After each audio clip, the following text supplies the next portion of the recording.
Ladies and gentlemen, I am SidAlpha, and yes, I know I planned on being back in early February, and I had announced the same. Unfortunately, as with many things, just when I thought I was out, they pulled me back in. So as that has been the case, I honestly have no idea when I'll be able to go back to regular content, but fingers crossed it will be on the sooner end of the spectrum rather than later. Either way, I do plan on starting to get videos out again, so keep your eyes and ears peeled. And no, I won't go into any details as to why I've been gone for so long, as that would be rather pointless for now, and not the reason why I'm here, aside from saying that my access to electronic devices has been, well, intermittent at best. But that's neither here nor there. Now, today I'm here to discuss a bit of a blunder on Valve's part when it comes to Steam user review moderation, in particular a gross overstep that saw more than 2,000 people have their community posting privileges locked for a time for merely liking a negative review. Now, first off, I do want this stated up front that the developers of this game had absolutely nothing to do with the actions taken by Valve and their Steam moderators, at least nothing directly and nothing that we have any proof of. There are suspicions, but we'll get to that later. Now, the video game in question is Warlander, a free-to-play game which was released on January 23rd of this year by Toy Logic, and is another one of those games that is I suppose you could call it a hack-and-slash take on the MOBA genre, although it seems to have people shooting with their fingers, magic stuff. It's actually interesting and looks kind of fun. The game has seen mixed reviews, however, with 60% positive overall out of a little over 6,000 user reviews. And it would seem that at least some of the negative user reviews in regards to the game involve the anti-cheat software being utilized by Warlander, which is Sentry Anti-Cheat, developed by Sentry Corporation in Japan. Now, the specific issues with the anti-cheat software in question is that it was reported by several people that the anti-cheat software was set to start up with Windows and would not shut down along with the game, lending people to believe that there might be something nefarious going on with the anti-cheat software, with the possibility existing that the software may be collecting data to send back to the Japanese corporation, although from what I could find online, there was nothing definitively determined as to whether or not the software was doing anything untoward outside of some inappropriate behavior in how the software ran. Now, the Steam user Freedom S117, we'll just call them Freedom, posted a negative review on Steam calling out the inappropriate behavior of the anti-cheat software as suspicious. Now, from a statement from Freedom, it states the anti-cheat software seems to be sending some packets of data to Japan IPs while the game has already been closed, and that the Sentry program, including its system tray icons, remained active even after the game was shut down. Now, Freedom's user review, which is still banned by Valve as of the time of my recording this video, received 2,438 upvotes for people that found it helpful and over 400 user awards. And from the /.org website, JTH12345667 created a post in which they ascribe both the user review ban and the bans to anyone and everyone that had upvoted the review to the developers, which, well, you know, it is possible, but allegations like that would require some form of proof. But I do have to admit it is somewhat suspect, and I'll get to why after we finish with the particulars of what has happened here. Although the report of that poster was indeed accurate, at least in terms of Valve's actions. Not only did Freedom receive a 30-day community ban, in addition to that, every single one of the 2,438 people who found that review helpful also earned a 30-day community ban merely for clicking a thumbs up. Bear in mind, from the context that I've received in looking over this situation, and while I can't confirm this owing to the review's text being blocked by the review being banned, the instructions contained within the review were to aid people in making sure that the Sentry Anti-Cheat was completely removed after a user uninstalls the game, which that context is highly relevant to the reason why a Valve moderator incorrectly issued the ban to begin with. Now, those community bans for both Freedom and the 2,400 people who upvoted that review have since been lifted. However, Freedom's user review remains banned by the Steam moderators, despite Valve's statements that they would lift the review's ban. Once Freedom's community ban was lifted, along with everyone else's, he was able to respond to a community thread for Warlander where he stated the following. "Hey all, I'm the original poster of the review. All actions against my account was reversed. Review remains removed, however. Here is the response I got from Steam support. Hi there, thanks for contacting us. I understand your request. However, it appears that your account was locked for promoting or posting malicious content on Steam, which we do not allow per our rules and guidelines. We've gone ahead and removed the lock. In the future, please make sure you are not spamming or advertising content, or the account could face further exclusion from the Steam community. Freedom continued by saying, "Would like to also add, 0 malicious or incorrect content was included in the review. It was not edited or touched since January 24th. The review contained a discovery I made about the anti-cheat being used called Sentry. After uninstalling the game, the anti-cheat would remain and be running. Under the Services tab of Task Manager, you will see a process ID.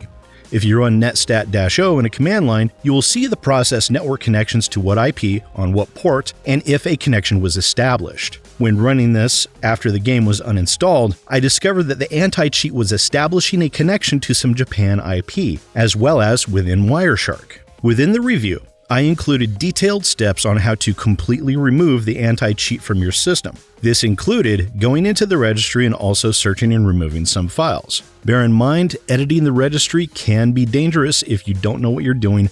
Be careful. Now, I ran the game recently in a VM, virtual machine, to see if I could reproduce what I experienced on January 24th, which I cannot as of April 14th. So I believe they've fixed the issue. Any claims of quote, misinformation is itself misinformation. The issue was widely reported on January 24th from a decent amount of users. I also was someone who experienced it at the time. I agree that most likely it was just a bug and could be one that is on the rare side. However, attempts at covering up a legitimate bug is itself very shady, as is deflecting and dodging acknowledging the bug. Further, being combative towards your users also falls into the category as shady. And Freedom's statement there about any claim of misinformation being itself misinformation, along with the statement about the developers being combative, seems to have been in response to one of the game's developers posting several hours prior to Freedom's within the same community thread stating, "Hello everyone. I wanted you to know that we as developers and publishers cannot ban you for leaving a review, nor can we delete reviews or change them. This was done by a Steam moderator after reviewing the post. We are investigating the reason for the moderation with Valve. We don't know why they concluded what they did. Still, we suspect it was because the reviews had a lot of misinformation about the anti-cheat, which was fixed long before the review was created." Which I do have to say that the developer was inaccurate in another way here with their statement about the developers and publishers not being able to ban users for leaving reviews. I remember one dirty dev had banned my own review, which I had to go and take it to Valve support to have the ban overturned, as no rules had actually been violated. However, they are correct in their assertion that they cannot remove user reviews, but they certainly can ban users for them, even though Valve has the power to overturn those bans if they so choose. So the original community bans have been removed for all affected users. However, despite Valve's statements to Freedom that they would be happy to unban the review on April 15th, which is the image that's on your screen now, is one of the Steam responses Steam sent to Freedom, the review itself still remains banned. And Valve's statements within their response to Freedom are in and of themselves a little bit backwards, where they stated, "I'm happy to unban the review, but think it makes more sense to have that complex and detailed troubleshooting within a Steam guide, along with at least some disclosure about how the steps are at your own risk." The guide could then be linked to directly from the review. Unfortunately, though, with guides on Steam, the developers actually can directly remove those if they so choose.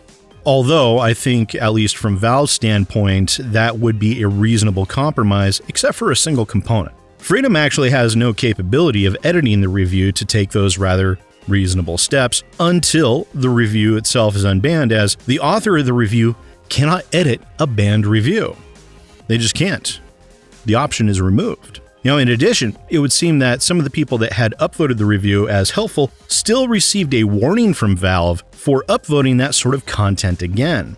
Now, bear in mind that there's no proof as to the specific details as to who, what, when, where, why, or how, but it is safe to make at least a couple of assumptions. The primary and only truly safe assumption that we can make is that Valve is highly unlikely to have simply stumbled across this review out of the blue in their moderation efforts, saw content within it that they felt violated the rules, and took action. What with the sheer volume of content that must be moderated on a daily basis, the likelihood of that happening, I feel, would be extremely low. So let's theory craft here for a moment. Now, it is plainly evident that the developers were not happy with this user review. In particular, the information about the Sentry Anti-Cheat software causing issues, something that the developers have claimed was no longer relevant even at the time of the review's posting, which Freedom also asserts the issue was still present at the time the review was posted. So we have a he said, she said scenario happening here on top of it. But something caused the review to have been brought to Valve's attention. And the most likely cause that I can see is someone, or several someones, having reported the review for violating Steam's terms of service or community guidelines. Now, obviously, the most highly rated review on the Steam store page, having been a negative one, would indeed be a sore spot for the developers, especially considering the already middling written reviews in spite of the most visible YouTube reviews being highly complimentary. The flagging, I believe, is what brought the review to Valve's attention, and then some Steam moderators skimmed the review and saw instructions for removing the anti-cheat and took that to be an attempt to bypass the anti-cheat software for the game, which would indeed violate Valve's rules for obvious reasons if that were actually the case, which it wasn't. However, there's no proof whatsoever that this incident was due to the developers' indirect actions. Now, for all we know, it could have been reported by some fanboys of the game, because every game has at least a few that couldn't bear to see the highest rated review of the game being negative. That is also a very likely scenario. Again, there is no proof of whether this was user-driven flagging or developer-driven flagging that brought this review to the attention of Steam moderators. Or it may well have been just a random, oh hey look at this BS by a Steam moderator as well. Far less likely of a scenario than someone flagging the review, but it's definitely not an impossibility. Now, unfortunately, we simply don't have enough information here to call this an action of random overzealousness by a Steam moderator, the actions of a salty, dirty dev attempting to silence critique because they just couldn't bear that thorn in their paw any longer, or the actions of an overzealous fan or fans of the game. The information just isn't there, and it's highly unlikely we will ever find out which of those scenarios it actually is. Now, in terms of the Steam moderators themselves, I can certainly understand banning a review that seems to contain within it information to actively bypass anti-cheat software. However, there is a world of difference between bypassing and removing, and it would behoove Valve to instruct their community moderators on the difference between those two definitions, especially before you ban over 2,000 people for an entire month from being able to engage in the communities of their favorite video games. Which brings me to the next point. Imposing a 30-day community ban for liking a review, even if it were an upvote clicked on in jest. Now that strikes me as both overzealous and extremely heavy-handed. And which is a shame, as I've had nearly completely positive interactions with the Steam moderators outside of a single volunteer moderator with a bad attitude and a bit of a power trip several years ago.